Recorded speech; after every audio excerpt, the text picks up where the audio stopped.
El contador de sueños. Bienvenidos, soñadores, al contador de sueños. Y aquí contamos las historias reales que parecen sacadas de un sueño o de una pesadilla. Hoy comenzamos una serie especial que muchos me habéis pedido, la verdadera historia de Cleopatra, la última faraona de Egipto. No la versión de Hollywood con glamour infinito, sino la mujer real, astuta, ambiciosa, brillante y peligrosa. Si te apasiona la historia contada como una película, dale like ahora mismo, suscríbete y activa la campanita para no perderte ninguna parte, porque esta saga va a ser épica. Vamos allá. Imagina un sol abrasador que tiñe de oro las aguas eternas del Nilo. Es el año 69 a.C., y en la ciudad más cosmopolita del mundo conocido, Alejandría, nace una niña que cambiará el rumbo de la historia. Su nombre, Cleopatra VII Philopator, la que ama a su padre. Hija del faraón Ptolomeo XII, apodado Auletes, el flautista, por su obsesión con la música en vez de con la guerra. Los Ptolomeos eran griegos, descendientes directos del general macedonio de Alejandro Magno, que habían gobernado Egipto durante casi 300 años. Reyes extranjeros en una tierra antigua, que hablaban griego en la corte, pero que se presentaban ante el pueblo como dioses egipcios. Cleopatra crece entre columnas de mármol, jardines colgantes y el rumor constante del mar Mediterráneo. Su infancia transcurre en el Palacio Real de Alejandría, un laberinto de lujo donde los eunucos susurran secretos y los eruditos debaten en la gran biblioteca, el mayor depósito de conocimiento del planeta. Desde pequeña, Cleopatra destaca, aprende 9 idiomas, domina la retórica, la filosofía, las matemáticas y la astronomía. Y, lo más importante, es la primera de su dinastía en hablar egipcio nativo, la lengua del pueblo, algo que sus antepasados nunca se molestaron en aprender. Pero la infancia dorada se tiñe de sangre muy pronto. Cuando Cleopatra tiene solo 11 años, una revuelta popular obliga a su padre a huir a Roma en busca de ayuda. En su ausencia, su hermana mayor, Berenice IV, toma el trono y ordena ejecutar a su propia madre. El palacio se convierte en un nido de traiciones. Ptolomeo XII regresa 3 años después, en el 55 a.C., acompañado de legiones romanas pagadas con deudas que hipotecan el futuro de Egipto. Berenice es capturada y decapitada frente al pueblo. Cleopatra, ahora una adolescente de 14 años, presencia la ejecución. En ese momento aprende la lección más dura: en su familia, el poder no se hereda, se arrebata. A los 18 años, en el 51 a.C., su padre muere. Cleopatra asciende al trono como reina de Egipto, pero no sola. La tradición ptolemaica obliga a casarse con su hermano menor, Ptolomeo XIII, un niño de apenas 10 años. Un matrimonio de conveniencia, incestuoso como mandaba la costumbre para mantener pura la sangre divina. Al principio, gobiernan juntos. Pero Cleopatra es demasiado brillante, demasiado carismática. Se presenta ante el pueblo como la reencarnación de Isis, la diosa madre. Acuña monedas con su rostro, algo inaudito para una mujer en esa época. Habla directamente con los sacerdotes egipcios, gana su apoyo. Y eso asusta a los consejeros de su hermano niño. El eunuco Potino, el general Aquilas y el tutor Teódoto ven en Cleopatra una amenaza que debe ser eliminada. En el año 48 a.C., la tensión estalla. Ptolomeo XIII, manipulado por su corte, declara a Cleopatra enemiga del Estado. La reina es expulsada de Alejandría. Huye al desierto con un puñado de leales, mientras su hermano toma el control total del palacio. Pero Cleopatra no es de las que se rinden. Desde el exilio, en la frontera con Siria, comienza a reclutar mercenarios. Su mente afilada ya está tramando el regreso más espectacular de la historia. Y justo en ese momento, llega a Egipto un hombre que lo cambiará todo, Julio César, el conquistador de Roma, persiguiendo a su enemigo Pompeyo. ¿Qué hará Cleopatra cuando el destino más poderoso del mundo llame a su puerta? Cleopatra, con apenas 21 años, se encuentra en el exilio. Desde la ciudad de Ascalón, en la frontera con Siria, reúne un ejército de mercenarios beduinos y soldados leales. Su hermano Ptolomeo XIII controla Alejandría con mano de hierro, aconsejado por el eunuco Potino y el general Aquilas. Egipto está partido en dos, el palacio contra la reina desterrada. Mientras tanto, en el Mediterráneo estalla el caos romano. La guerra civil entre Julio César y Pompeyo Magno llega a su clímax. Pompeyo, derrotado en Farsalia, huye hacia Egipto buscando refugio. Cree que los Ptolomeos le deben favores por haber ayudado a su padre años atrás. El 28 de septiembre del 48 a.C., la nave de Pompeyo atraca en Pelucio. Los consejeros de Ptolomeo XIII ven una oportunidad. Si entregan la cabeza de Pompeyo a César, ganarán su favor y eliminarán cualquier excusa para que Roma intervenga. Un oficial romano traidor, junto con Aquilas, invita a Pompeyo a bajar a tierra en una pequeña barca.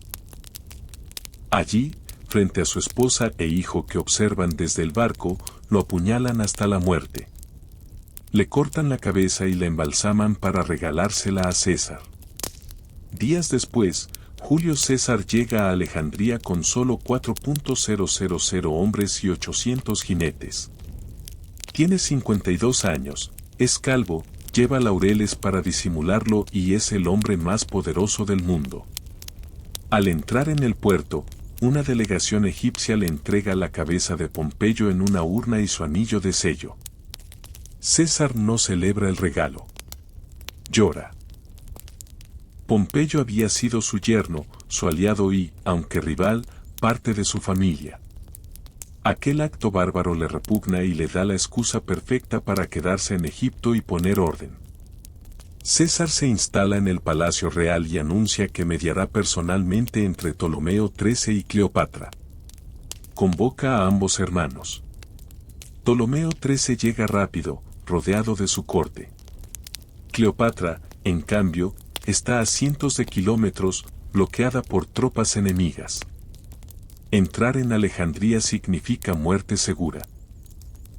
Pero Cleopatra no es una reina común.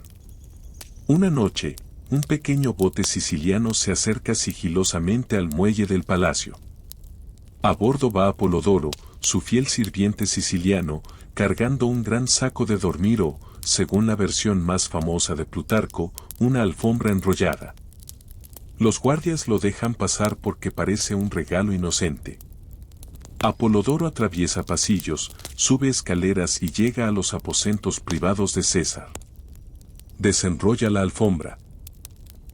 De su interior emerge Cleopatra, sola, sin escolta, vestida con sencillez pero con la mirada de quien sabe exactamente lo que hace. Habla latín fluido, con gracia y precisión. César queda impactado, no solo por la audacia del gesto, sino por la inteligencia que irradia la joven reina de 21 años. Esa misma noche hablan hasta el amanecer. Cleopatra le explica su visión, un Egipto fuerte aliado a Roma, no sometido. Le promete pagos de las deudas de su padre y lealtad absoluta. A cambio, pide que César cumpla el testamento de Ptolomeo XII, que ella y su hermano gobiernen juntos, pero con ella como figura principal. Al día siguiente, Ptolomeo XIII entra al palacio y ve a su hermana sentada junto a César, sonriendo. La rabia lo ciega. Grita traición y corre a sus aposentos llorando como el niño que aún es. Inmediatamente, Potino y Aquilas movilizan al ejército egipcio, 20.000 hombres rodean el palacio donde César y Cleopatra están prácticamente prisioneros. Comienza la guerra alejandrina. César ordena quemar la flota egipcia en el puerto para evitar que la usen contra él. El fuego se descontrola y alcanza los almacenes cercanos a la gran biblioteca. Miles de rollos se pierden para siempre.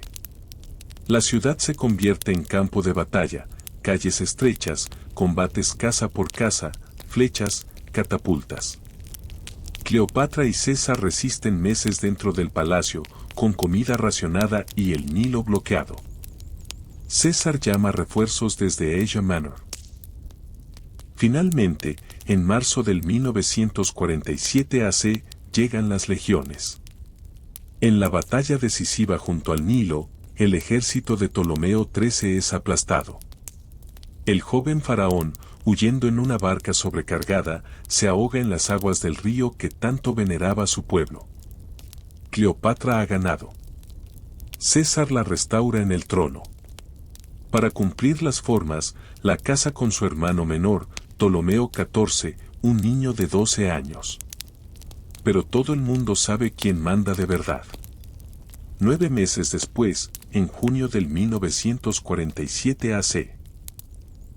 Cleopatra da a luz a un hijo, Ptolomeo César, conocido como Caesarion, pequeño César. Lo presenta al pueblo como el heredero legítimo de Julio César, un puente vivo entre Egipto y Roma. Y mientras el Nilo inunda generosamente las tierras, anunciando prosperidad, Cleopatra y César emprenden un crucero legendario por el río, una flota de 400 barcos, música, banquetes, noches bajo las estrellas. Egipto entero los aclama como dioses. Pero Roma espera. Y Roma nunca perdona a quienes desafían su destino. Con Ptolomeo XIII muerto en las aguas del río y el ejército romano asegurando Alejandría, Egipto respira al fin. Cleopatra, a los 22 años, es la única soberana real. Para mantener las apariencias legales, comparte el trono con su hermano menor, Ptolomeo XIV, un niño de apenas 12 años que no representa ninguna amenaza. En la práctica, ella gobierna sola. El pueblo la aclama. Se presenta como la nueva Isis, diosa viva, madre protectora, reina encarnada. Ordena erigir estatuas suyas en los templos vestida con los atributos de la diosa, el trono con cuernos de vaca, el disco solar, el cetro y el ankh. Las monedas ahora llevan su retrato sola, sin el rostro de ningún hermano. Es la primera vez en siglos que una mujer reina abiertamente en Egipto sin compartir la imagen del poder con un hombre. Julio César permanece en Egipto 9 meses más de lo necesario. Juntos emprenden aquel crucero legendario por el Nilo del que hablaban los cronistas romanos con envidia y escándalo. Una flota de casi 400 naves surca el río hacia el sur. La barca real de Cleopatra es un palacio flotante, con columnas de cedro de Líbano, cubiertas doradas, jardines colgantes y salas de banquetes donde se sirve vino de Quíos en copas de oro. Música día y noche, poetas recitando, filósofos debatiendo. César, el conquistador de las Galias, se deja llevar por primera vez en años. Llegan hasta la frontera con Nubia. Cleopatra quiere mostrarle a César la grandeza antigua de Egipto, los templos de Dendera, de Edfu, de Fail. Quiere que entienda que su reino no es una provincia más, sino el corazón de una civilización milenaria. Y César comprende. En su mente ya imagina una alianza que cambiaría el mundo, Roma y Egipto unidos, Occidente y Oriente en una sola corona. En junio del 1947 AC. Cleopatra da a luz a un varón en el palacio de Alejandría. Lo llama Ptolomeo XV César, pero el mundo lo conocerá como Caesarion, el pequeño César. Lo presenta al pueblo desde el balcón real envuelto en paños púrpura. Para los egipcios, es el hijo de Isis y Osiris reencarnados. Para los romanos que acompañan a César, es la prueba viviente de que el dictador ha engendrado un heredero con una reina extranjera. César parte finalmente hacia Roma, pero deja 3 legiones en Alejandría para proteger a Cleopatra. Egipto recupera la estabilidad, las inundaciones del Nilo son generosas, los graneros se llenan, el comercio florece. Cleopatra reforma el sistema fiscal, reduce impuestos a los campesinos, fortalece la flota y reconstruye lo dañado en la guerra. Patrocina a científicos, médicos y astrónomos. Se dice que ella misma trabajaba en un tratado de cosméticos y otro de pesos y medidas. En el año 46 a.C., César la invita a Roma. Cleopatra acepta. Llega con gran pompa, una flota entera entra en el puerto de Ostia. Desembarca con Caesarion en brazos, acompañada por eunucos, guardias egipcios y una corte que impresiona a los romanos. César la instala en su villa al otro lado del Tíber, en los jardines de Trastevere. Allí viven como marido y mujer, aunque legalmente César sigue casado con Calpurnia. Roma nunca había visto nada igual. Cleopatra pasea por la ciudad vestida con perlas y sedas orientales, rodeada de sirvientes negros y músicos. Asiste a los triunfos de César, 4 desfiles consecutivos celebrando sus victorias en Galia, Egipto, Ponto y África. En uno de ellos, lleva prisionera a su propia hermana Arsinoe IV encadenada, un gesto que horroriza a los romanos por su crueldad familiar. César manda erigir en el templo de Venus Genetrix, su antepasada divina, una estatua de oro de Cleopatra como Isis. El mensaje es claro, ella es parte de su linaje divino. Los senadores murmuran. Cicerón, el gran orador, la odia en silencio y escribe a un amigo, la arrogancia de esa reina cuando estaba en los jardines de César, insoportable. Caesarion, con apenas 2 años, corre por la villa romana jugando con los hijos de los sirvientes. Cleopatra lo educa en griego y egipcio, pero también empieza a enseñarle latín. Sueña con un futuro donde su hijo una 2 mundos. Pero Roma no perdona la ambición. César acumula poder, dictador perpetuo, reformas radicales, planes de conquistar Partía. Los rumores dicen que quiere coronarse rey y trasladar la capital a Alejandría o Troya. Que Cleopatra será su reina. Que Caesarion será su heredero, desplazando a los romanos puros. En los idus de marzo del 1944 AC, todo se derrumba. César acude al Senado en el teatro de Pompeyo. Los conspiradores, liderados por Bruto y Casio, lo rodean fingiendo una petición. De pronto, las dagas. 23 puñaladas. César cae al pie de la estatua de Pompeyo, su antiguo rival. Su última mirada, según la tradición, hacia Bruto, ¿tú también, hijo mío? La noticia llega a la villa del Trastevere. Cleopatra comprende inmediatamente el peligro. Los asesinos han prometido liberar Roma de la tiranía y de influencias extranjeras. Ella, Caesarion y su corte corren al puerto. Suben a las naves y parten rumbo a Egipto antes de que el caos romano las alcance. Cuando llega a Alejandría, el mundo ha cambiado. César está muerto. Su heredero oficial es Octavio, un joven de 18 años, nieto adoptivo del dictador. Y en Egipto, Cleopatra sabe que su hijo Caesarion es ahora una amenaza para cualquiera que quiera reclamar el legado de César. Pocos meses después, en el año 44 a.C., Ptolomeo XIV muere repentinamente. Tenía 16 años. Los rumores hablan de veneno. Oficialmente, una enfermedad. Cleopatra eleva a Caesarion, de solo 3 años, como corregente. Ptolomeo XV César Filopator Filometor, el que ama a su padre y a su madre. Ahora es reina absoluta. Y madre de un niño que lleva en su sangre la promesa de unir 2 imperios. Pero Roma está en guerra otra vez. Y pronto un nuevo hombre llegará a su vida, Marco Antonio, el general más bravo de César, el que lloró sobre su cuerpo ensangrentado. El destino ya teje la siguiente jugada. Cleopatra tiene ahora 28 años. Es madre de Caesarion, de 6 años, y reina indiscutida de Egipto. El país florece bajo su gobierno, los graneros rebosan, el comercio con India trae sedas y especias, los templos se restauran, la flota mercante domina el Mediterráneo oriental. Ella misma supervisa las finanzas, negocia con los sacerdotes de Memphis y mantiene a las 3 legiones romanas de guarnición bien pagadas para que no se rebelen. Pero Roma está en llamas. Tras el asesinato de César, el Senado se divide.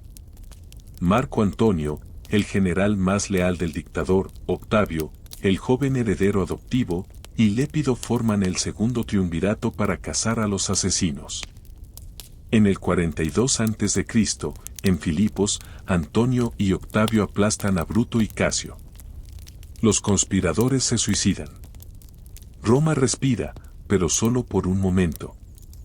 El mundo se reparte, Octavio se queda con Occidente, Antonio con Oriente, Lépido con África. Antonio, de 40 años, es un coloso. Alto, musculoso, barba espesa, voz de trueno. Soldados lo adoran porque comparte sus marchas, come lo mismo que ellos y pelea en primera línea. Pero también ama el lujo, el vino y las mujeres. En el año 41 a.C., Antonio envía un mensaje a Cleopatra, debe presentarse en Tarso, en Cilicia, para responder por su supuesta ayuda insuficiente durante la guerra contra los asesinos de César. Los rumores dicen que envió solo dinero cuando Octavio lo pidió, pero nada a Antonio. Él quiere aclarar su lealtad y, sobre todo, su riqueza. Cleopatra no corre a obedecer. Espera meses. Sabe que la necesidad de Antonio es mayor que la suya, necesita fondos para pagar a sus legiones y mantener el control de Oriente. Cuando finalmente decide ir, lo hace a su manera. Imagina la escena, el río Citno, en Tarso, una tarde de otoño. La barcaza de Cleopatra aparece como un sueño. La popa es de oro puro, las velas de púrpura tibia teñida con el carísimo tinte de Tiro. Los remos son de plata y golpean el agua al ritmo de flautas y liras. La reina está sentada bajo un dosel de oro, vestida como Afrodita descendiendo del Olimpo, diadema de perlas, vestido translúcido de seda de Cos, perfumada con mirra y canela. A su alrededor, muchachas disfrazadas de nereidas y cupidos queman incienso. La brisa lleva el aroma hasta la orilla, donde Antonio espera con su estado mayor. La ciudad entera acude a ver el espectáculo. Antonio envía mensajeros invitándola a cenar en tierra. Cleopatra responde con astucia, no, ven tú a mi barca. Antonio, que nunca se inclina ante nadie, acepta. Sube a bordo y queda atrapado. El banquete es legendario, copas de oro incrustadas de joyas, mesas que se renuevan 12 veces con manjares imposibles, lenguas de ruiseñor, cerebros de pavo real, vinos de siglos. Iluminación con miles de lámparas.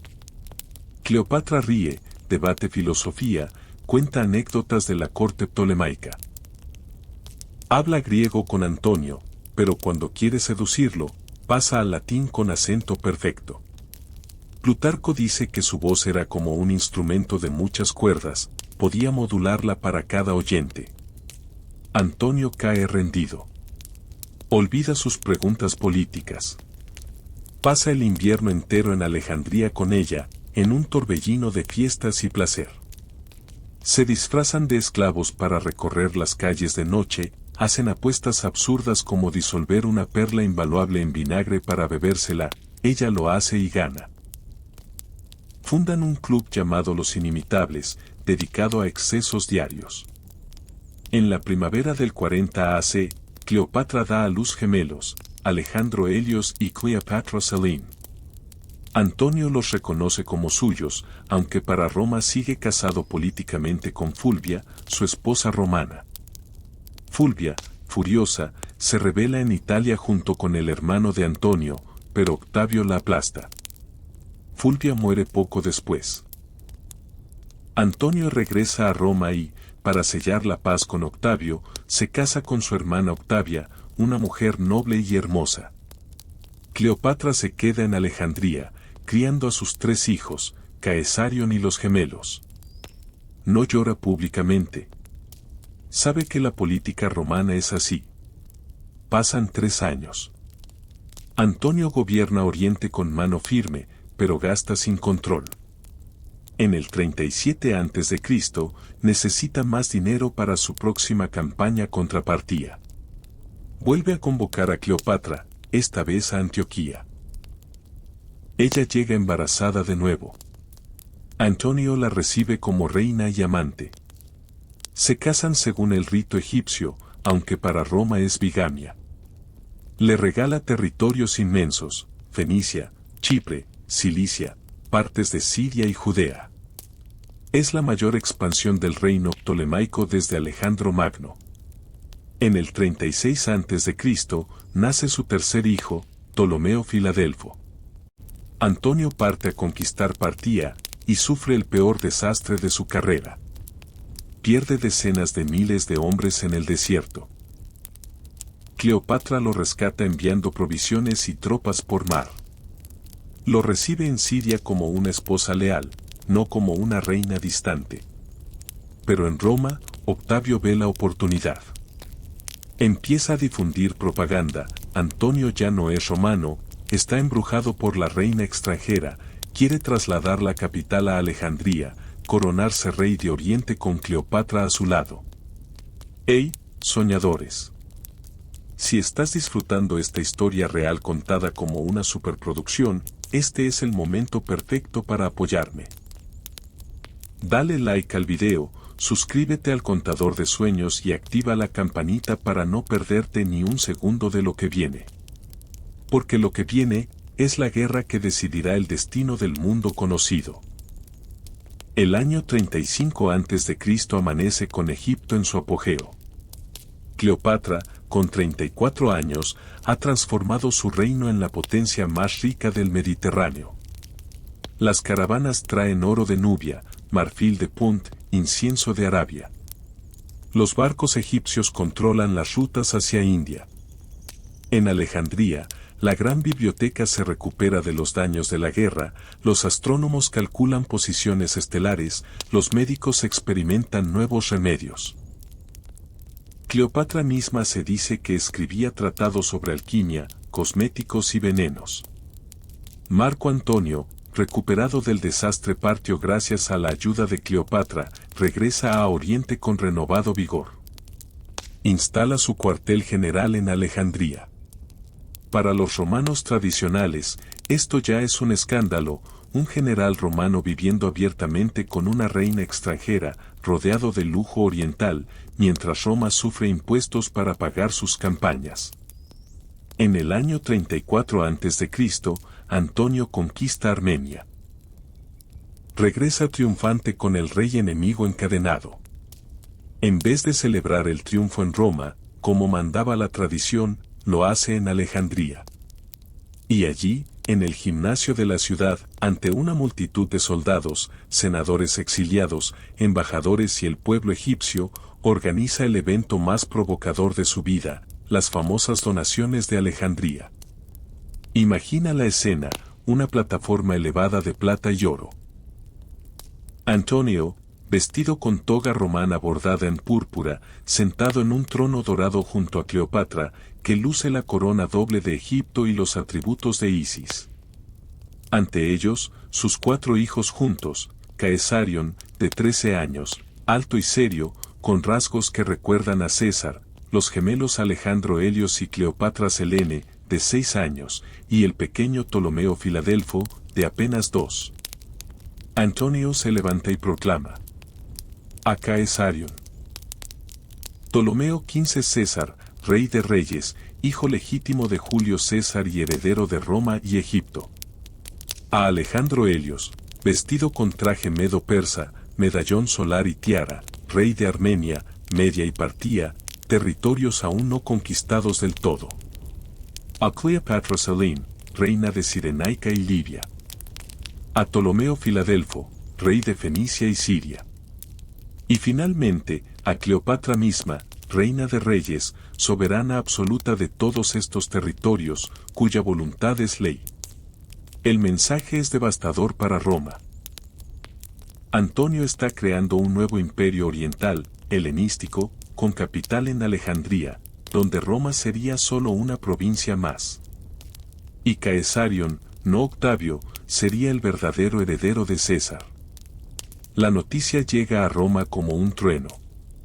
Octavio, que lleva años acumulando poder en Occidente, ve por fin la oportunidad que esperaba.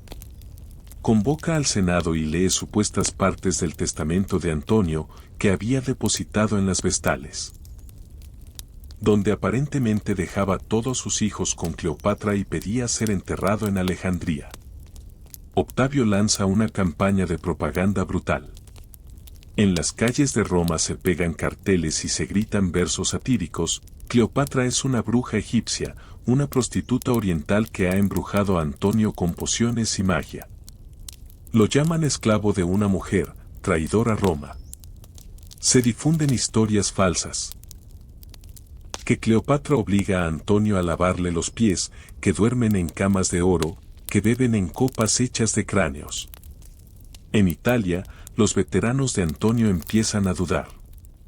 Muchos desertan hacia Octavio, que promete tierras y bonos.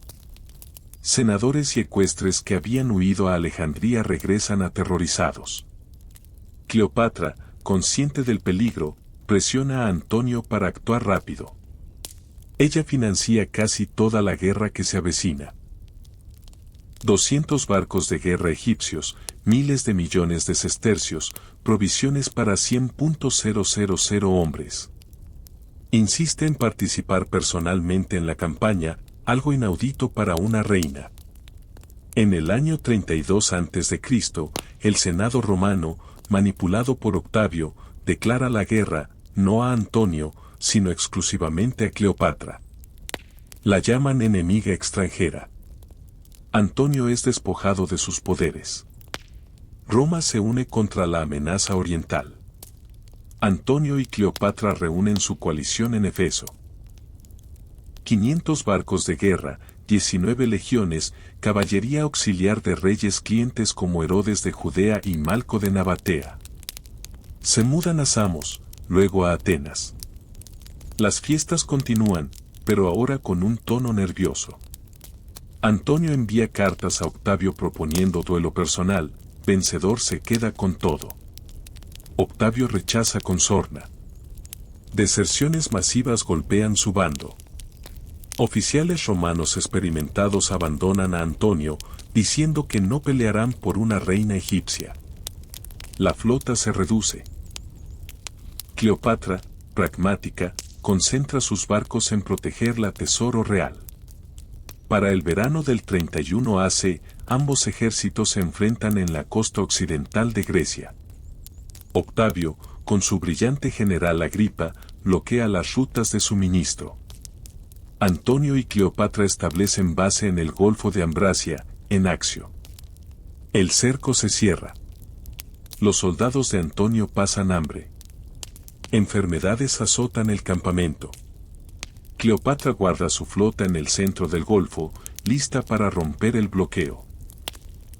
El 2 de septiembre del 31 a.C. amanece con viento favorable. Antonio decide arriesgarlo todo en una batalla naval decisiva.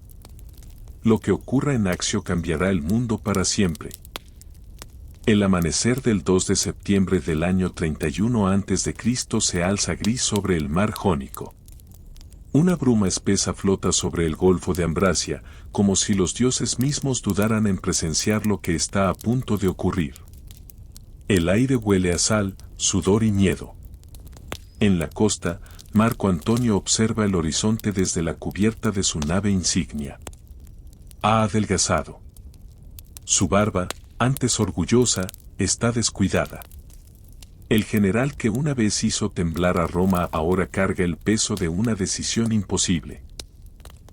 Detrás de él, miles de hombres enfermos y hambrientos esperan una orden que podría salvarlos o condenarlos. El cerco de Octavio se ha cerrado durante meses. Agripa, su genio naval, ha cortado las rutas de suministro. Los legionarios de Antonio mueren más por disentería que por espada. Cada día que pasa es una derrota silenciosa.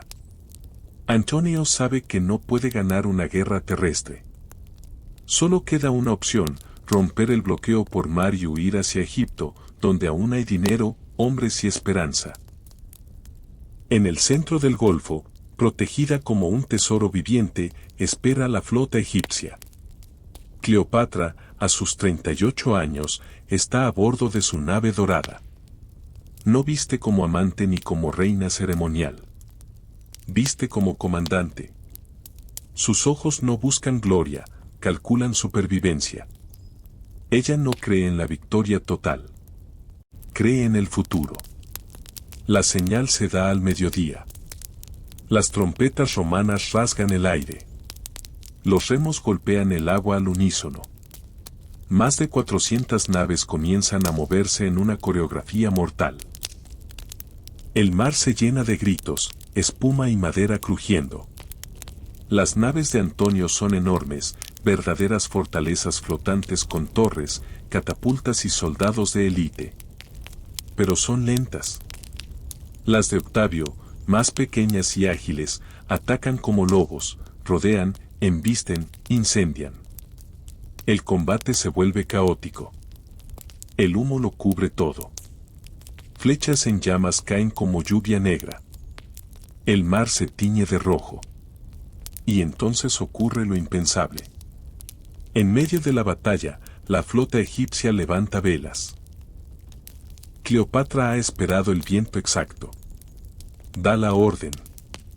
Sus 60 naves más rápidas, cargadas con el tesoro real, se abren paso por un corredor que el combate ha dejado momentáneamente libre, y huyen hacia mar abierto. Desde la distancia, Antonio lo ve. Por un instante, el mundo se detiene. ¿Es una retirada táctica o una traición? Contra toda lógica militar, contra todo código romano, Marco Antonio abandona el combate. Ordena virar su nave y persigue a Cleopatra. Sus hombres quedan atónitos. Sin su comandante, la flota colapsa. Lo que era una batalla se convierte en una masacre. Al caer la noche, Accio está decidido. Octavio no ha vencido por fuerza, ha vencido por resistencia. Antonio alcanza finalmente a Cleopatra. No hay gritos. No hay reproches públicos. Solo silencio. Ambos saben la verdad: la guerra está perdida. Regresan juntos a Alejandría, perseguidos por la sombra de Roma. Octavio no pierde tiempo. Avanza con método implacable. Uno a uno, los aliados de Antonio desertan. Reyes clientes cambian de bando. Ciudades abren sus puertas sin luchar. En el año 30 a.C., Octavio entra en Egipto. Alejandría, la joya del mundo, se prepara para el final. Antonio, derrotado, recibe un falso rumor: Cleopatra está muerta. La desesperación lo consume. En un último acto de honor romano, se clava la espada en el vientre. No muere de inmediato. Agonizante, es llevado hasta Cleopatra, que aún vive. Ella lo recibe en el mausoleo que había mandado construir para sí misma. Antonio muere en sus brazos. Cleopatra, sola por primera vez, comprende que ya no lucha por un reino. Lucha por decidir cómo será recordada. Octavio entra en la ciudad como conquistador. Quiere a Cleopatra viva. La necesita para su triunfo en Roma, encadenada, exhibida como trofeo. Ella lo escucha. Lo mira. Sonríe. Y comienza a planear su última jugada. Porque Cleopatra VII, reina de Egipto, no será el espectáculo de nadie. El final se acerca. Y será tan legendario como su vida. Alejandría, verano del año 30 a.C. La ciudad más brillante del mundo conocido está en silencio. Ya no hay música en los palacios ni filósofos discutiendo en los pórticos. Las calles huelen a miedo. Los habitantes saben que Roma está a las puertas y que Roma no viene a negociar. Octavio avanza como una marea inevitable. No arrasa. No incendia. No necesita hacerlo. Cada ciudad se rinde antes de verlo llegar. Egipto, agotado tras años de guerra, se queda sin aliados. Los generales desertan. Los reyes clientes juran lealtad al vencedor. Dentro del palacio, Cleopatra VII se prepara para el final. No como víctima, como estratega. Ha hecho construir un mausoleo monumental, cargado de oro, joyas y documentos oficiales. Allí guarda los tesoros de Egipto y su última carta de negociación. Envía mensajeros a Octavio. Le propone un trato: Egipto se rendirá sin lucha si permite que Caesarion, su hijo, gobierne como rey bajo protección romana. Octavio no responde. Cleopatra entiende el mensaje. Marco Antonio, roto física y espiritualmente, intenta un último acto de heroísmo. Sale a combatir con unos pocos fieles, y fracasa. Las tropas romanas entran en Alejandría sin resistencia. Antonio regresa al palacio derrotado. Entonces llega el rumor. La reina ha muerto. Es falso. Cleopatra se ha refugiado en su mausoleo y ha hecho correr la noticia para probar a Octavio. Pero el mensaje llega a oídos de Antonio y lo destruye. Solo, convencido de haberlo perdido todo, honor, amor, futuro, Marco Antonio se atraviesa el vientre con su espada, siguiendo el ritual romano. Pero el golpe no es mortal. Sangrando, agonizante, pide que lo lleven ante Cleopatra. Lo cargan hasta el mausoleo. Las puertas están selladas. Cleopatra ordena izarlo con cuerdas por una ventana alta, porque teme una emboscada romana. Allí, entre piedras frías y tesoros funerarios, Antonio muere en sus brazos. Ella no llora. No grita. No se derrumba. Solo susurra. Roma no nos perdonará jamás. Ahora está sola. Octavio entra en Alejandría como vencedor. Se presenta ante Cleopatra con respeto calculado. No quiere matarla. La quiere viva. Sueña con exhibirla encadenada en su triunfo en Roma, la gran reina oriental derrotada, el símbolo de su victoria absoluta. Cleopatra lo escucha con atención. Habla con dulzura. Le halaga. Le pregunta por Roma, por César, por el futuro. Octavio cree que la ha domesticado. Pero Cleopatra ya ha tomado su decisión. Comprende una verdad brutal. Mientras ella viva, Caesarion está en peligro. Y si ella es llevada a Roma, será humillada, despojada de su legado, convertida en espectáculo. Envía en secreto a Caesarion, de 17 años, hacia el sur, rumbo a Nubia y luego India. Le da oro, escoltas, instrucciones. Le promete reencontrarse con él. Octavio lo descubre. Ordena interceptarlo. Caesarion es capturado y ejecutado. Demasiados Césares, dirá Octavio más tarde. Cuando Cleopatra recibe la noticia, entiende que ya no queda nada por salvar, excepto su dignidad. Se encierra en el mausoleo con sus sirvientas más leales, Iras y Charmión. Se viste con ropas reales, no de luto. Se adorna como Isis. No como amante derrotada, sino como reina eterna. Según la tradición, hace traer una cesta de higos. Dentro, oculta, viaja un áspid, la cobra sagrada de Egipto. Un símbolo divino. Un final digno de los faraones. Otros dicen que usó un veneno preciso, estudiado por ella misma. La verdad exacta se pierde, pero el resultado no. Cleopatra se deja morder. O bebe. O se duerme. Cuando los romanos entran, La encuentran muerta, serena, con una leve sonrisa. Idas yace a sus pies. Charmión, moribunda, ajusta la diadema de su reina antes de caer. Cuando un soldado le pregunta qué hace, responde: corrijo una reina. Octavio llega demasiado tarde. La furia lo consume. Ha ganado el mundo, pero ha perdido su trofeo. Cleopatra VII Filopator muere a los 39 años. Con ella termina una dinastía de casi 300 años. Egipto deja de ser un reino. Se convierte en provincia romana. El grano del Nilo alimentará a Roma durante siglos. Octavio regresa a Roma como Augusto, primer emperador. La república ha muerto. El imperio ha nacido. Cleopatra será recordada por Roma como seductora, bruja, traidora. Pero la historia verdadera es otra. Fue políglota, estadista, economista, estratega. Mantuvo a Egipto independiente durante 2 décadas en un mundo dominado por Roma. Jugó el juego del poder y casi lo gana. Su derrota no fue por debilidad.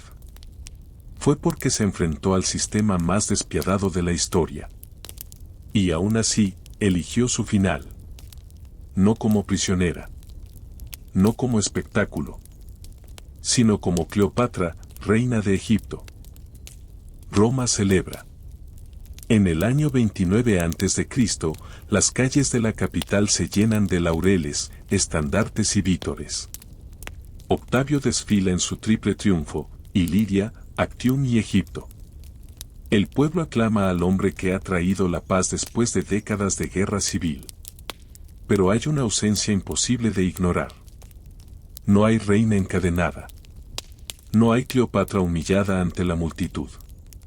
En su lugar, Octavio exhibe estatuas, pinturas, símbolos, un teatro de propaganda cuidadosamente diseñado.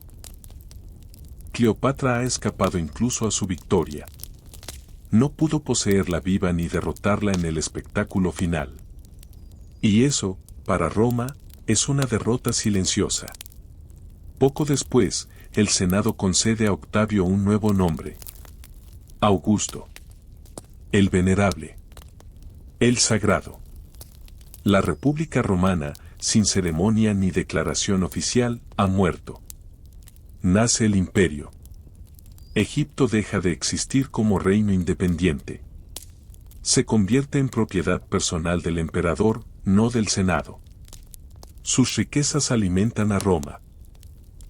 Su trigo mantiene calmadas a las masas durante generaciones. Sus templos siguen en pie, pero ya no gobiernan. Alejandría, aún brillante, ya no decide su destino.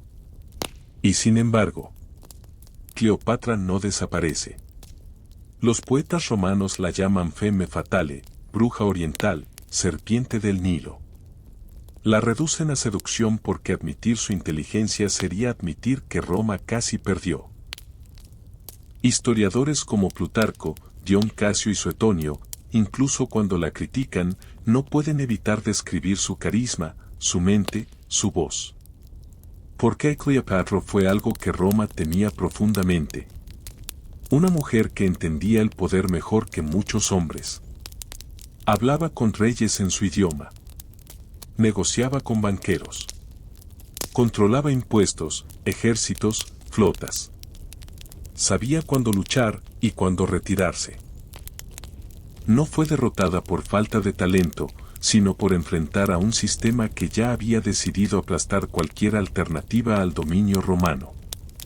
Cleopatra fue la última heredera del mundo helenístico, el sueño de Alejandro Magno, un imperio multicultural donde Oriente y Occidente convivían. Con su muerte, ese sueño se extingue. Roma gana eficiencia. Pierde diversidad. Durante siglos, su imagen será manipulada. En la Edad Media, convertida en advertencia moral. En el Renacimiento, en tragedia romántica. En Hollywood, en espectáculo de lujo y pasión. Pero la Cleopatra real fue más peligrosa que cualquier mito. Fue una gobernante que casi cambió el curso de la historia. Si Antonio hubiera vencido en Accio. Si Zoraán hubiera sobrevivido. Si Alejandría hubiera sido la capital del mundo. El mapa de nuestra civilización sería otro. Y tal vez por eso su historia sigue viva. Porque Cleopatra no representa solo a una reina caída. Representa la pregunta que incomoda a todo imperio. ¿Y si el mundo pudo haber sido distinto? Su legado no está en su muerte, sino en su resistencia. No en su belleza, sino en su inteligencia. No en el mito, sino en la amenaza que fue para Roma. Cleopatra VII Filopator. Última faraona de Egipto. Última reina de una era que se negó a morir sin luchar. Y aunque Roma ganó el mundo, Cleopatra ganó la eternidad. Roma creyó haber ganado. El imperio se expandió. Las legiones marcharon durante siglos. El nombre de Augusto fue grabado en mármol, en monedas, en leyes. Desde Britania hasta Siria, el mundo habló latín y obedeció a Roma. Pero el tiempo hace algo que ningún imperio puede evitar. Igualarlo todo. Los emperadores pasaron. Las estatuas se rompieron. Los templos se vaciaron. Roma cayó, no con un golpe, sino con un suspiro largo de siglos. Y en ese derrumbe silencioso, un nombre siguió vivo. Cleopatra. No como gobernante vencida. No como nota al pie de la historia romana. Sino como símbolo. Durante generaciones, los vencedores intentaron definirla. La llamaron seductora para no llamarla estratega. La llamaron bruja para no llamarla política. La llamaron peligrosa porque lo fue. Cleopatra entendió algo que Roma tardó siglos en aprender. Que el poder no es solo espada, sino narrativa. Mientras Augusto construía un imperio basado en leyes y legiones, Cleopatra había construido algo más frágil y más duradero, una historia imposible de borrar. Los hombres que la derrotaron temían su recuerdo. Por eso escribieron sobre ella. Por eso la exageraron. Por eso la deformaron. Porque una mujer inteligente que desafió a Roma era más peligrosa muerta, pero aún más peligrosa recordada correctamente. Cleopatra fue la última gobernante que creyó que el mundo podía ser plural. Griego y egipcio. Oriente y occidente. Razón y misticismo. Roma eligió otra cosa, orden, uniformidad, control. Y ganó. Pero cada victoria tiene un costo. Cuando el Imperio Romano finalmente cayó, Europa quedó fragmentada durante siglos. La Biblioteca de Alejandría, símbolo del conocimiento universal que Cleopatra protegió, ya no existía. El sueño de un mundo unido por el saber había sido reemplazado por uno unido por la fuerza, y luego por nada. Y sin embargo, cada vez que la historia se pregunta por las mujeres en el poder, por los imperios alternativos, por los caminos que no se tomaron, Cleopatra vuelve a aparecer. No como fantasía, sino como advertencia. Porque Cleopatra demuestra que el curso de la historia no es inevitable. Que estuvo a punto de cambiar.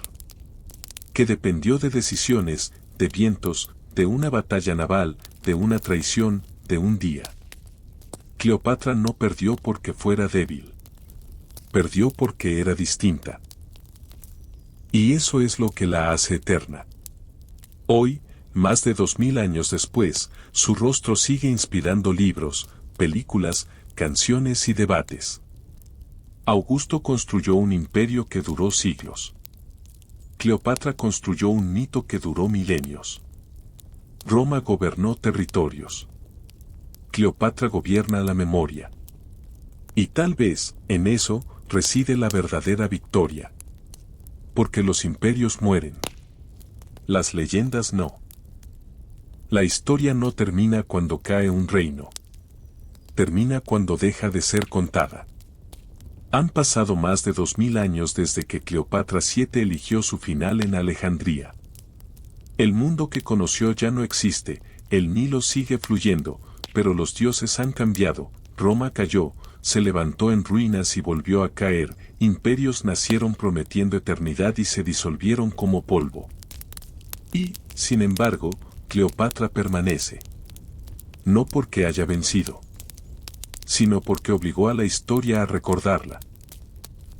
Los archivos romanos intentaron fijar su imagen, peligrosa, excesiva, seductora.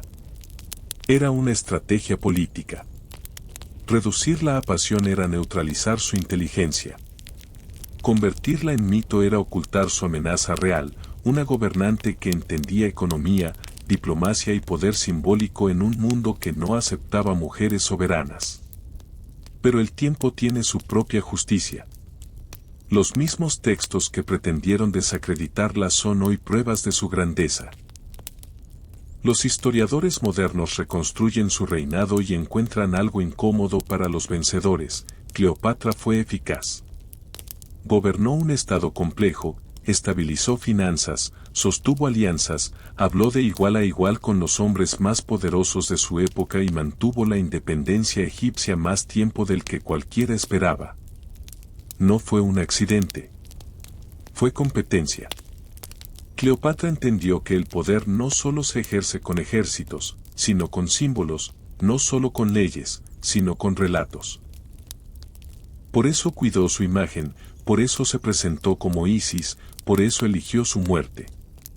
Sabía que Roma podía vencerla en el campo de batalla, pero no en el terreno del significado.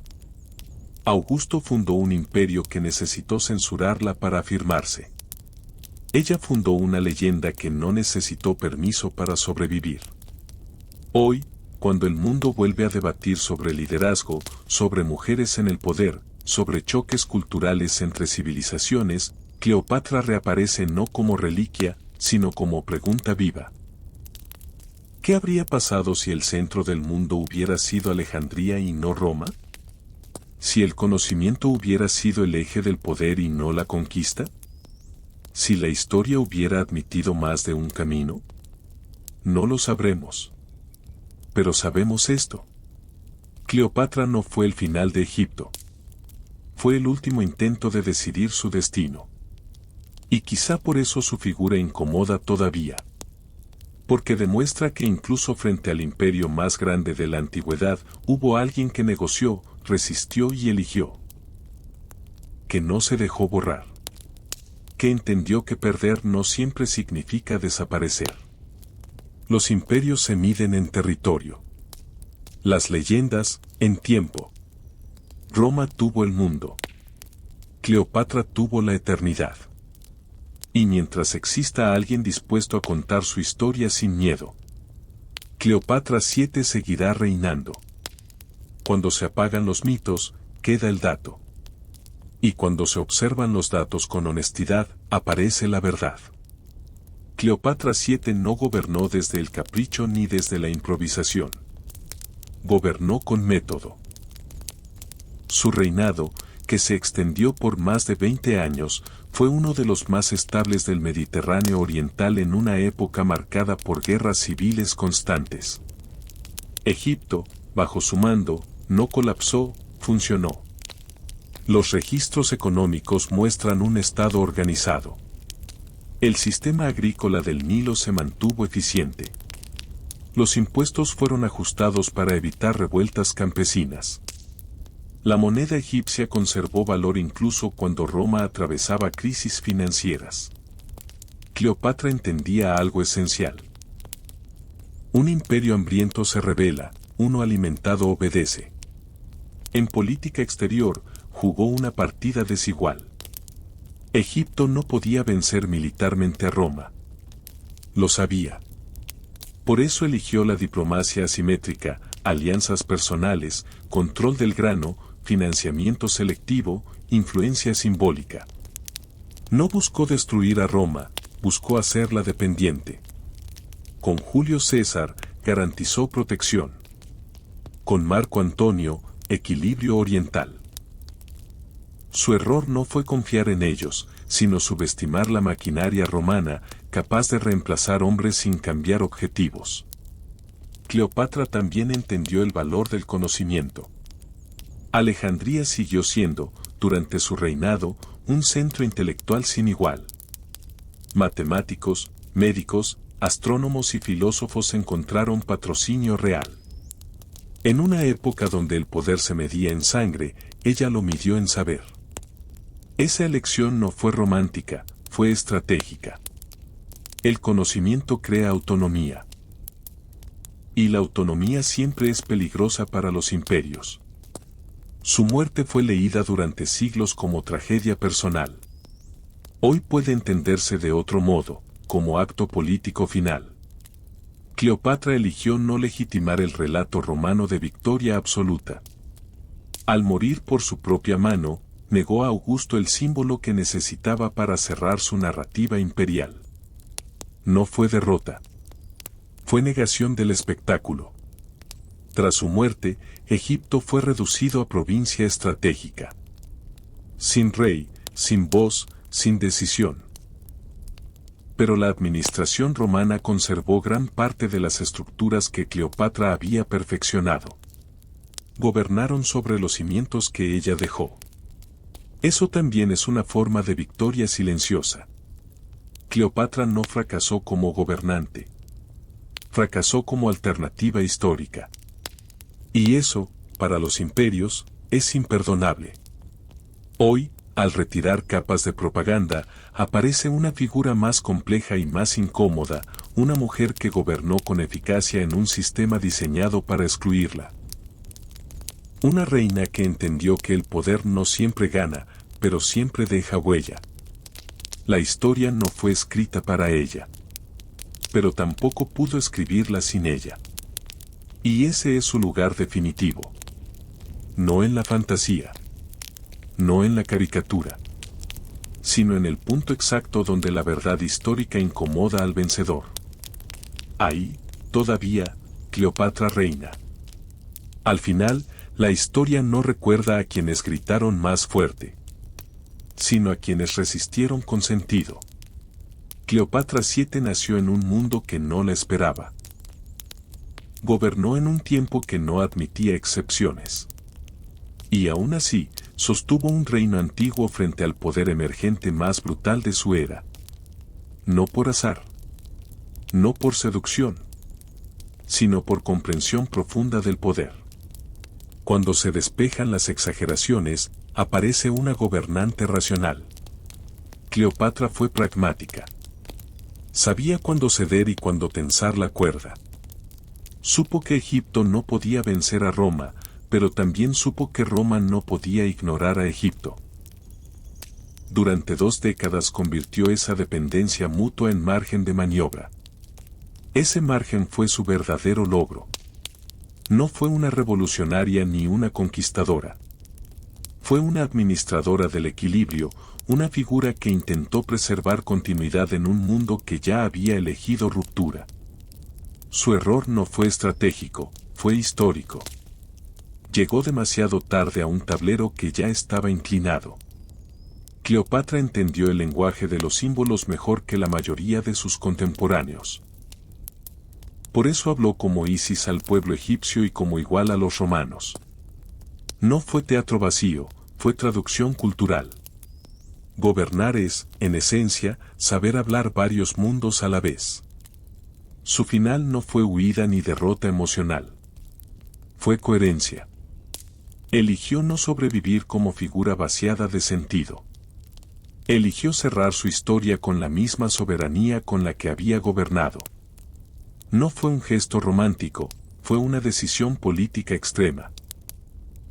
Después de ella, Egipto siguió existiendo como territorio, pero no como sujeto.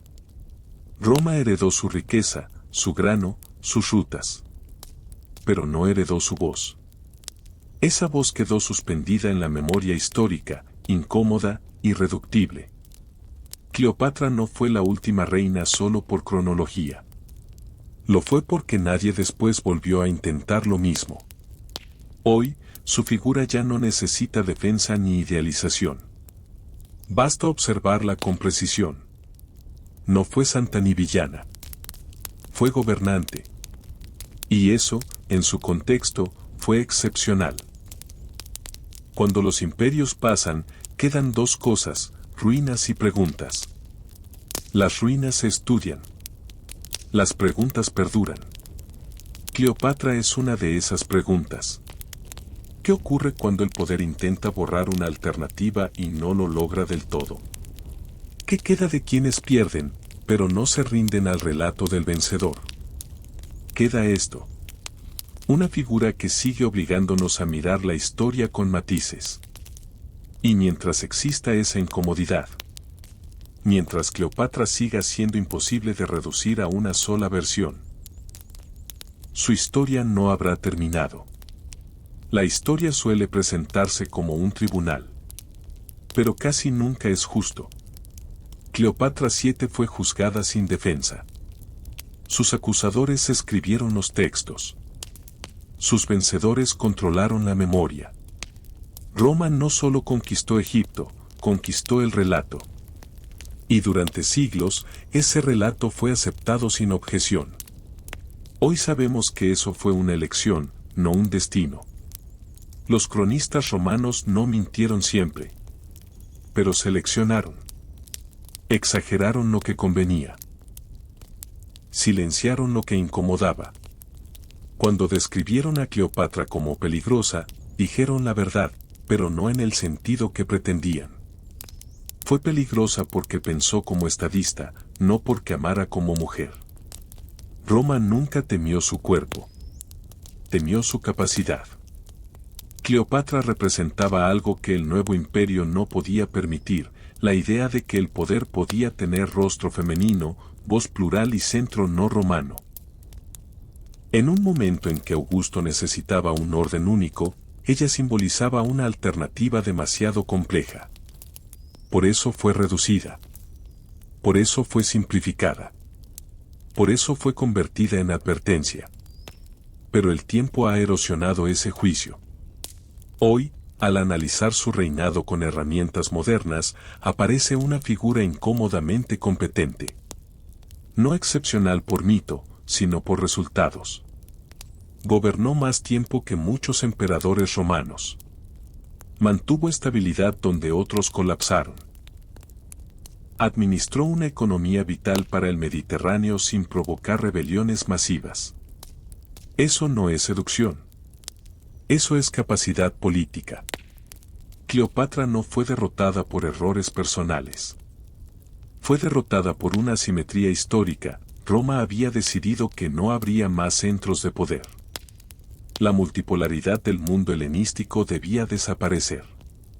Alejandría era demasiado brillante para sobrevivir a un imperio que exigía obediencia absoluta. Cuando murió Cleopatra, no murió solo una reina. Murió una posibilidad. La posibilidad de un mundo donde el saber pesara tanto como la espada. Donde el comercio equilibrara la conquista.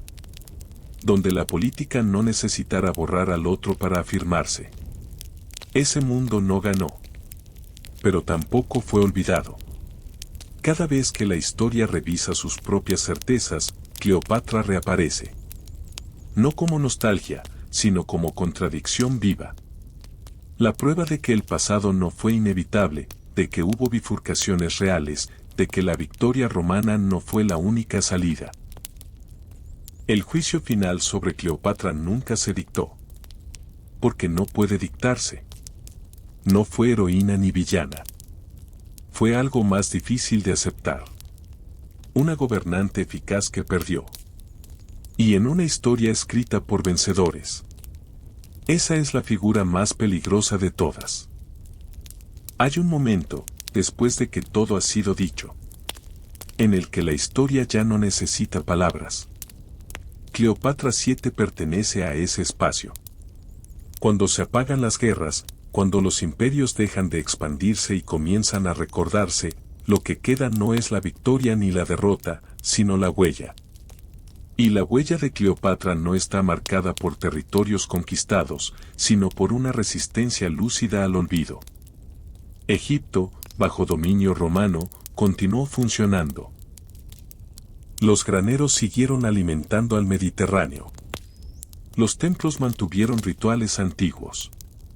Pero algo se había perdido, la capacidad de decidir. Desde entonces, Egipto sería administrado, nunca gobernado desde sí mismo. Ese quiebre histórico no fue inmediato ni violento. Fue silencioso. Y el silencio también gobierna. Cleopatra entendió eso antes que nadie. Comprendió que el poder no siempre cae con estruendo. A veces se disuelve lentamente hasta que ya no queda nadie que recuerde cómo era ejercerlo. Por eso su vida fue una afirmación constante de presencia. Por eso su muerte fue una negativa absoluta a desaparecer sin significado. No buscó inmortalidad en monumentos. Buscó coherencia. No dejó leyes que llevaran su nombre. Dejó una pregunta abierta. ¿Puede una civilización sobrevivir sin soberanía? ¿Puede el conocimiento reemplazar a la fuerza? ¿Puede el poder ser algo más que imposición? Roma respondió a su manera. Gobernó durante siglos. Pero incluso Roma, en su aparente solidez, se fragmentó. Y cuando lo hizo, Alejandría volvió a ser faro, refugio, cruce de culturas. No como capital política, sino como memoria viva de lo que fue posible. Cleopatra no necesitó que su proyecto triunfara para que tuviera valor. Su intento basta. En la historia, los intentos también cuentan. A veces más que las victorias, porque revelan los límites del mundo que los rechazó. Hoy, Cleopatra ya no necesita defensa ni condena. Solo comprensión. Mirarla con precisión es aceptar que la historia no avanza en línea recta, que pudo haber sido distinta, que estuvo a punto de serlo. Cuando se cierra este relato, no queda una reina derrotada. Queda una figura que eligió no diluirse en el silencio. Y mientras ese silencio siga hablando, mientras Cleopatra siga incomodando a los relatos simples, su reinado no habrá terminado. Aquí no concluye una historia antigua. Concluye una pregunta que sigue esperando respuesta. Hay historias que terminan.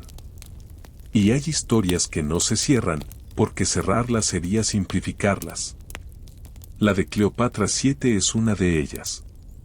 No porque falten datos, sino porque sobra interpretación.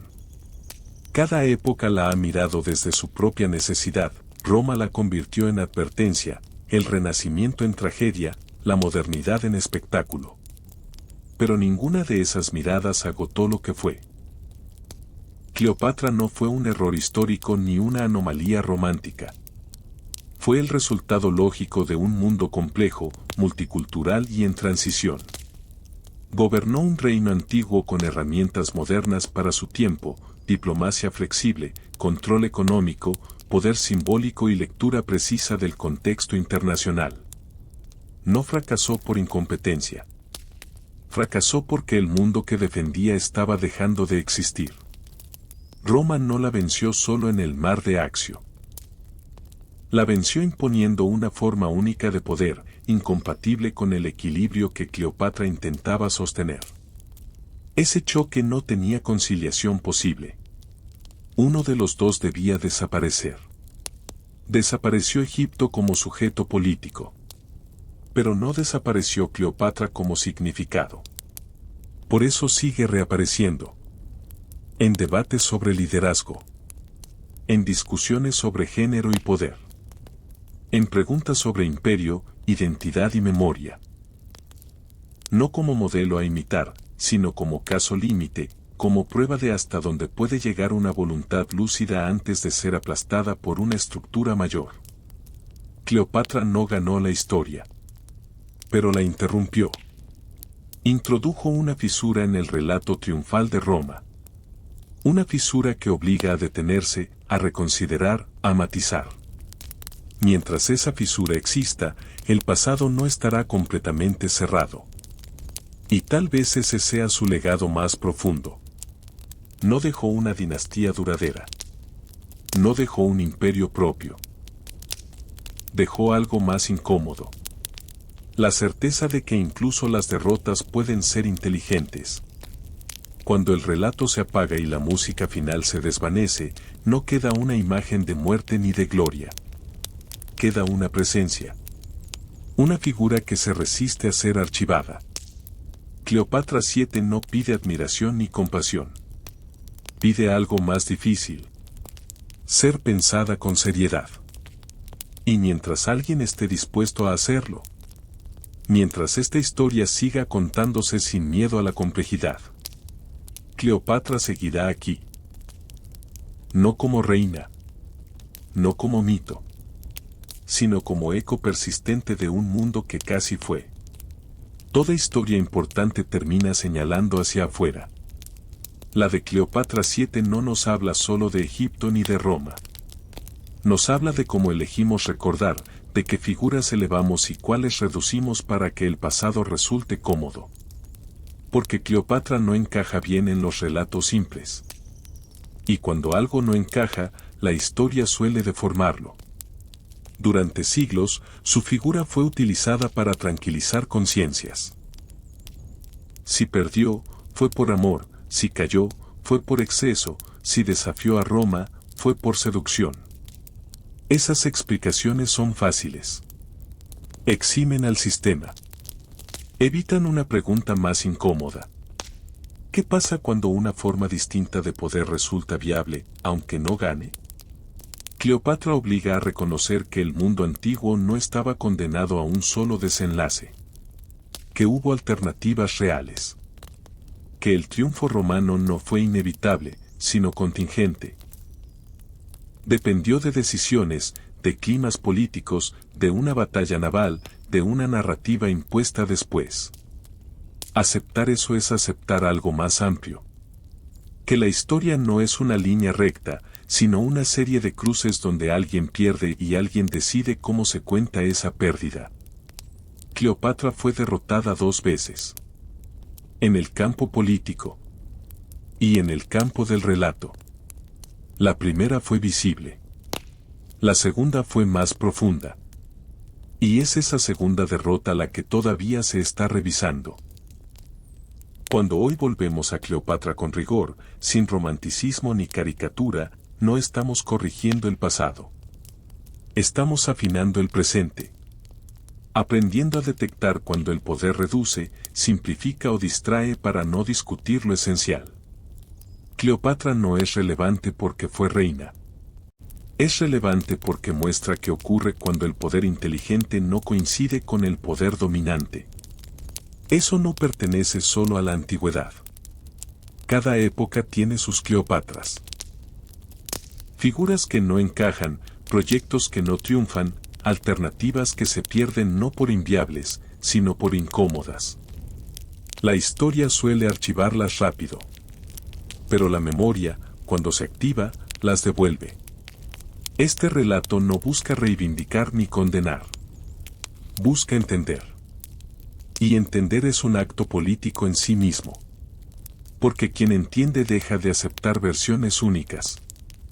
Cleopatra VII no necesita más capítulos. Su historia ya está completa. Lo que queda incompleto es nuestra forma de leerla. Y tal vez ese sea el verdadero final de esta saga. No una reina que muere, sino una pregunta que se nos entrega. ¿Qué historias del pasado seguimos repitiendo sin examinarlas? ¿A quiénes seguimos recordando mal porque recordarlos bien incomoda? Cuando el silencio vuelve, esa pregunta permanece. Y mientras permanezca, Cleopatra seguirá hablando. Toda narración llega a un punto en el que continuar ya no suma. Ese punto es este. Cleopatra VII no necesita más palabras porque ya ha sido observada desde todos los ángulos posibles, el político, el humano, el simbólico y el histórico. A partir de aquí, repetir sería ruido. Y Cleopatra nunca fue ruido. Fue precisión. Su vida no fue una tragedia romántica ni una fábula moral. Fue un ejercicio continuo de gobierno en condiciones extremas. Gobernó un estado antiguo en un mundo que se modernizaba a la fuerza. Intentó sostener equilibrio donde otros imponían dominio. Y cuando ese equilibrio dejó de ser posible, eligió no sobrevivir a costa de su sentido. Ese gesto final no pide admiración. Pide comprensión. Cleopatra no quiso ser recordada como mártir ni como víctima. Quiso evitar algo peor, convertirse en una pieza dócil del relato de otro. Y lo logró. Roma ganó el poder, pero no logró cerrar su historia. 2000 años después, todavía discutimos quién fue y qué representó. Eso no es fracaso. Es resistencia histórica.